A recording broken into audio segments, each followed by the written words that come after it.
نحمدہ ونصلی علی رسولہ الکریم اما بعد فاعوذ باللہ من الشیطان الرجیم بسم اللہ الرحمن الرحیم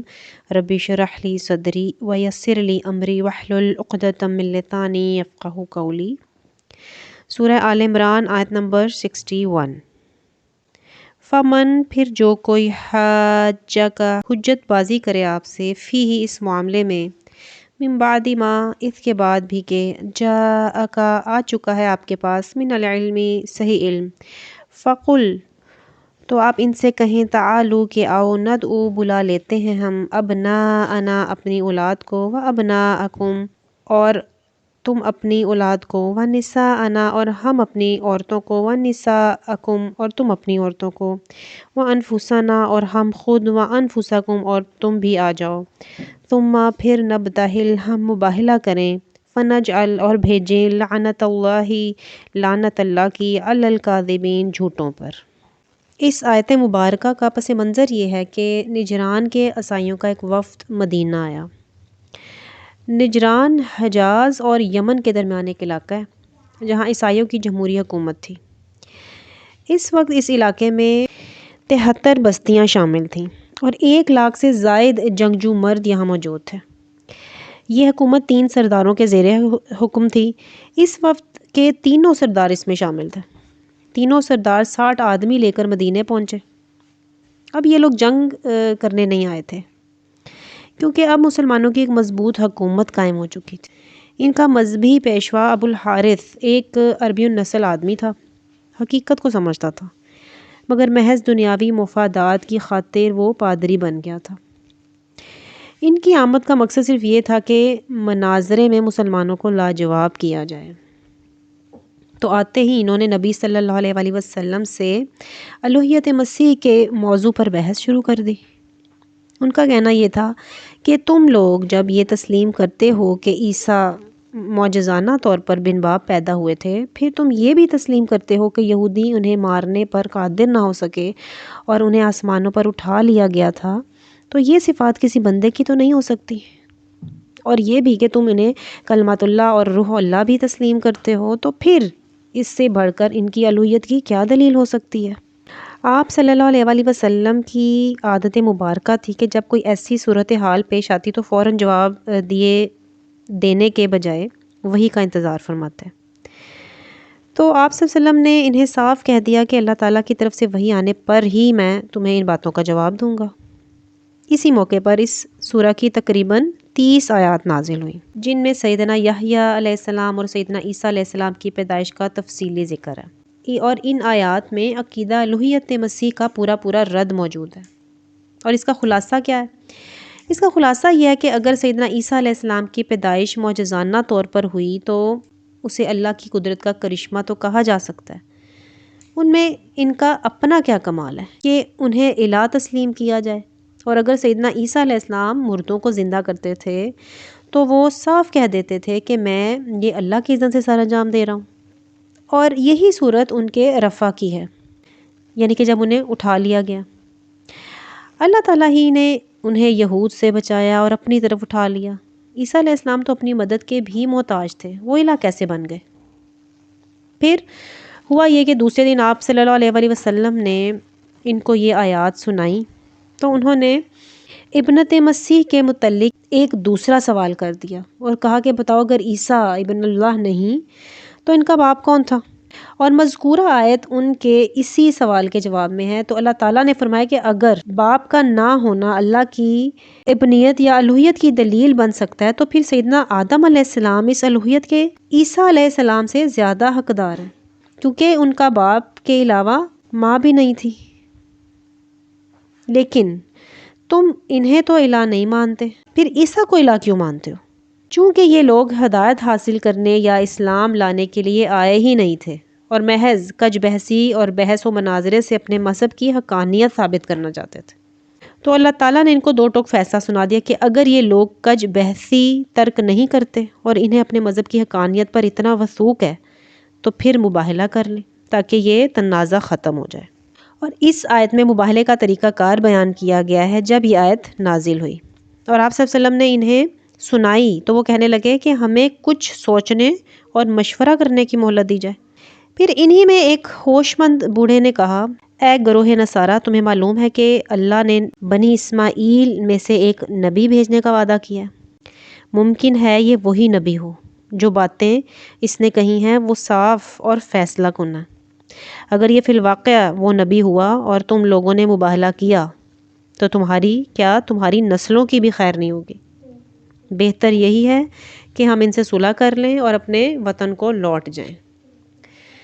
پھر دوسرے دن جا کر انہوں نے آپ صلی اللہ علیہ وآلہ وسلم کو اپنے فیصلے سے مطلع کر دیا اور صلح کی درخواست کی اور جزیہ ادا کرنا قبول کر لیا۔ تو ان کی حکومت انہی کے پاس رہی۔ اگر وہ مباہلے کو قبول بھی کرتے اور اپنے اہل و عیال لے کر واپس نہ آتے یا صلح کی پیشکش کیے بغیر واپس چلے آتے تو ان کا شمار مفسدوں میں ہوتا اور ان کا بھی وہی حشر ہوتا جو یہودیوں کا ہوا۔ اب اس چیز کو بھی سمجھنا ضروری ہے کہ مباہلہ ہوتا کیسے ہے۔ یعنی اس کی صورت یہ تجویز ہوئی کہ فریقین خود اور اپنے اہل و عیال کے ساتھ، اپنی اولاد کے ساتھ ایک جگہ حاضر ہوں، اور جو فریق جھوٹا ہے نہایت عجز و انکساری کے ساتھ اس کے حق میں بد دعا کرے کہ اس پر اللہ کی لعنت ہو۔ سیدنا سعد رضی اللہ تعالیٰ عنہ بیان کرتے ہیں کہ جب یہ آیت نازل ہوئی کہ جس کا ترجمہ ہے، کہہ دیں آؤ ہم اپنے بیٹوں اور تمہارے بیٹوں کو بلا لیں اور اپنی عورتوں اور تمہاری عورتوں کو بھی اور اپنے آپ کو اور تمہیں بھی، پھر گڑ گڑا کر دعا کریں، پس جھوٹوں پر اللہ کی لعنت بھیجیں۔ تو آپ صلی اللہ علیہ وآلہ وسلم نے حضرت علی رضی اللہ تعالیٰ عنہ، فاطمہ رضی اللہ تعالیٰ عنہما، حضرت حسین اور حسن رضی اللہ تعالیٰ عنہما کو بلایا، پھر فرمایا، اے اللہ یہ بھی میرے اہل ہیں۔ آیت نمبر 62، اِنَّا بے شک ھذا لَھُوَ الْقَصَصُ یہی ہے بیان الحق سچا، وما اور نہیں من الہ ہے کوئی معبود الا اللہ سوائے اللہ کے، وَإِنَّ اللَّهَ اور بلا شبہ اللہ لَھُوَ الْعَزِیزُ الْحَکِیم اللہ ہی ہے غالب اور بڑی حکمت والا۔ اس آیت مبارکہ میں اللہ تعالیٰ فرما رہے ہیں کہ یہ بے شک بالکل سچے واقعات ہیں جو ہم آپ صلی اللہ علیہ وآلہ وسلم کو سنا رہے ہیں، اور یہ تمام واقعات آپ کی رسالت پر دلالت کرتے ہیں،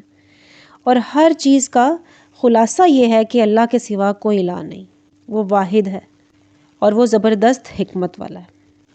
آیت نمبر 63، فَإِن پھر اگر تولوا منہ موڑ جائیں یہ لوگ، فَإِنَّ اللَّهَ تو بے شک اللہ علیم بالمفسدین خوب جانتا ہے فساد کرنے والوں کو۔ اللہ تعالیٰ فرما رہے ہیں کہ اگر یہ لوگ، یعنی کون؟ اہل نجران، منہ موڑ لیں تو اللہ کو خوب پتہ ہے کہ فساد کرنے والا کون ہے، یعنی حق سامنے آ جانے کے بعد اسے قبول نہ کرنا ہی فساد ہے۔ یعنی اگر وہ مباہلہ کو قبول بھی کرتے اور اپنے اہل و عیال لے کر واپس نہ آتے یا صلح کی پیشکش کیے بغیر واپس چلے جاتے تو ان کا شمار مفسدین میں ہوتا۔ پھر اللہ تعالیٰ آیت نمبر 64 میں ارشاد فرما رہے ہیں، قل کہہ دے یا اہل الکتاب، اے اہل کتاب، تعالوا آؤ، الی کلمۃ ایک ایسی بات کی طرف جو سواء یکساں ہے، بیننا ہمارے ہاں، و بینکم اور تمہارے ہاں، اللہ یہ کہ نعبد ہم عبادت کریں، الا اللہ مگر اللہ کی، ولا اور نہ نشرکا شرک کریں، بھی ساتھ اس کے، شیئا ذرا بھی، ولا اور نہ یتخذ بنائے بعضنا بعضا ہم میں سے کوئی، اربابن کسی کو رب، من دون اللہ اللہ کے سوا، فَإِن پھر اگر تولوا منہ موڑے وہ، فقولوا تو کہہ دیں، اشہدو گواہ رہو، بھی انا کہ ہم تو مسلمون عبادت گزار اور اطاعت شعار ہیں۔ اس آیت مبارکہ میں اللہ تعالیٰ نے ارشاد فرمایا کہ اے نبی صلی اللہ علیہ وآلہ وسلم آپ کہہ دیں کہ اے اہل کتاب ایسی انصاف والی بات کی طرف آؤ جو ہم میں اور تم میں برابر ہے، یعنی نہ کسی بت، نہ صلیب کو، نہ آگ اور نہ کسی چیز کو مد مقابل ٹھہراؤ، اور صرف ایک اللہ کی عبادت کرو جیسا کہ تمام انبیاء کی دعوت رہی ہے۔ اللہ تعالیٰ نے سورہ نحل میں ارشاد فرمایا، اور بلا شبہ یقیناً ہم نے ہر امت میں ایک رسول بھیجا کہ اللہ کی عبادت کرو اور طاغوت سے بچو۔ یعنی ایک تو اس بات کی طرف اشارہ ہے کہ تم نے حضرت عزیر علیہ السلام اور حضرت عیسیٰ علیہ السلام کی ربوبیت یعنی کہ رب ہونے کا جو عقیدہ گھڑ رکھا ہے یہ غلط ہے، وہ رب نہیں ہے، انسان ہے۔ دوسرا اس بات کی طرف اشارہ ہے کہ تم نے اپنے احبار اور رہبان کو حلال یا حرام کرنے کا جو اختیار دے رکھا ہے یہ بھی تو ان کو رب بنانا ہے، کیونکہ حلال اور حرام کا اختیار صرف اللہ ہی کو ہے۔ قرآن کریم کے اس حکم کے مطابق آپ صلی اللہ علیہ وسلم نے ہر کل شاہ روم کو مکتوب تحریر فرمایا اور اس میں اس آیت کے حوالے سے اسلام قبول کرنے کی دعوت دی اور اسے کہا تو مسلمان ہو جائے گا تو تجھے دوہرا اجر ملے گا، ورنہ ساری رعایا کا گناہ تجھی پر ہوگا۔ اسلام قبول کر لے، سلامتی میں رہے گا، کیونکہ رعایا کے قبول اسلام کا سبب تو ہی ہوگا۔ پھر اللہ تعالیٰ فرما رہے ہیں کہ فَإِن تَوَلَّوْا فَقُولُوا اشْهَدُوا بِأَنَّا مُسْلِمُونَ، یعنی پھر اگر وہ منہ موڑ لیں اس کلمہ سے، یعنی کہ کلمہ سوا سے جس کی طرف بلایا جا رہا ہے، تو تم کہہ دو کہ ہم تو مسلمان ہیں۔ یعنی یہاں مسلمان فرما برداری کو کہا جا رہا ہے۔ مسلمان اللہ کی بات کو مانتا ہے اور غیر اللہ کو رد کرتا ہے، یعنی شرک کا انکار کرتا ہے۔ آیت نمبر 65، یا اہل الکتابی، اے اہل کتاب، لما کیوں تحاجون حجت بازی کرتے ہو تم، فی ابراہیم ابراہیم کے بارے میں، وما انزلت التوراۃ جبکہ نہیں نازل ہوئی تورات، والانجیل اور انجیل، الا مگر من بعد ابراہیم علیہ السلام کے بعد، افلا تعقلون کیا تم نہیں سمجھتے؟ سیدنا ابراہیم علیہ السلام کے بارے میں جھگڑنے کا مطلب یہ ہے کہ یہودی اور نصرانی دونوں دعویٰ کرتے تھے کہ ابراہیم علیہ السلام ان کے دین پر تھے، حالانکہ تورات جس پر یہودی ایمان رکھتے تھے اور انجیل جس پر نصارہ ایمان رکھتے تھے، یہ دونوں کتابیں ابراہیم علیہ السلام کے مدتوں بعد نازل ہوئیں۔ پھر ابراہیم علیہ السلام یہودی یا نصرانی کیسے ہو سکتے ہیں؟ پھر اللہ تعالیٰ اگلی آیت میں فرما رہے ہیں، آیت نمبر 66 میں، ہاں انتم، تم وہ ہو جو ہا اولائی ہا جج تم جھگڑتے رہتے ہو ہم سے، فیما ان باتوں کے بارے میں، لکم بھی جن کا تمہیں علم کچھ علم تھا، فالما لیکن کیوں، تحاجونا جھگڑتے ہو تم، فیما ان باتوں میں، لیسا کہ نہیں ہے، لکم تمہیں بھی ان کے بارے میں علم کچھ علم، واللہ جبکہ اللہ یعلم جانتا ہے، وانتم اور تم لا تعلمون نہیں جانتے۔ یہاں اللہ تعالیٰ فرما رہے ہیں کہ ایسی باتوں میں تو تمہیں جھگڑا کرنے کا کسی حد تک حق پہنچتا ہے جن کے متعلق تمہیں کچھ علم ہے، جیسے سیدنا عیسیٰ علیہ السلام کی زندگی کے واقعات یا آپ صلی اللہ علیہ وسلم کے متعلق جو تورات اور انجیل میں بشارت دی گئی ہیں، مگر جن باتوں کا تمہیں علم ہی نہیں ان میں تمہیں جھگڑا کرنے کا کیا حق پہنچتا ہے؟ تم دونوں فرقوں میں سے کسی نے بھی سیدنا ابراہیم علیہ السلام کو نہ دیکھا، نہ ان کا زمانہ پایا، نہ ان کے حالات زندگی اور نہ ان کی تعلیم سے آگاہ ہوئے، پھر تم یہ کیسے کہہ سکتے ہو کہ وہ یہودی تھے یا نصرانی تھے؟ پھر اس کے بعد اللہ تعالیٰ آیت نمبر 67 میں فرما رہے ہیں، ما کانا نہ تھا ابراہیم یہودین یہودی، ولا اور نہ نصرانین نصرانی، ولیکن کانا بلکہ تھا وہ، حنیفاً سب سے لا تعلق، مسلمہ اللہ کا فرما بردار، وما اور نہ کانا تھا وہ، من المشرکین مشرکوں میں سے۔ اللہ تعالیٰ فرما رہے ہیں، یاد رکھو کہ سیدنا ابراہیم علیہ السلام خالصتاً ایک اللہ کا حکم ماننے والے تھے، کسی دوسری طاغوتی طاقت کے آگے جھکنے والے نہیں تھے، وہ موحد تھے اور مشرک نہیں تھے، جبکہ تم دونوں مشرک ہو اور اس کے علاوہ تم اللہ کے بھی احکام بجا نہیں لاتے، کتاب اللہ کو تم نے پس پشت پھینک دیا، پھر تم ابراہیم علیہ السلام کے متبع کیسے بن سکتے ہو اور وہ تمہارے دین پر کیسے ہو سکتے؟ آیت نمبر 68،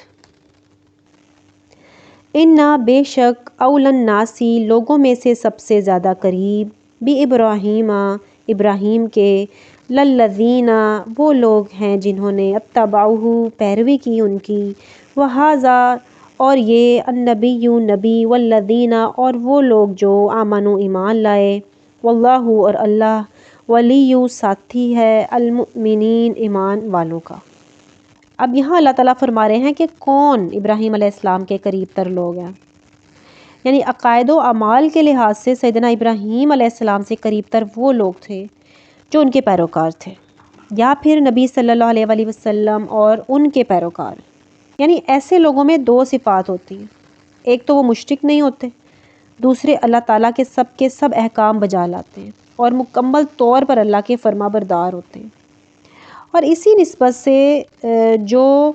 درود امت محمدیہ کو نماز میں پڑھنے کے لیے سکھایا گیا ہے، اس میں ایسے ہی الفاظ وارد ہیں اور وہ اسی آیت کی تفسیر بھی ہیں۔ سبحانک اللہم و بحمدک اشہد ان لا الہ الا انت استغفرک و اتوب الیک۔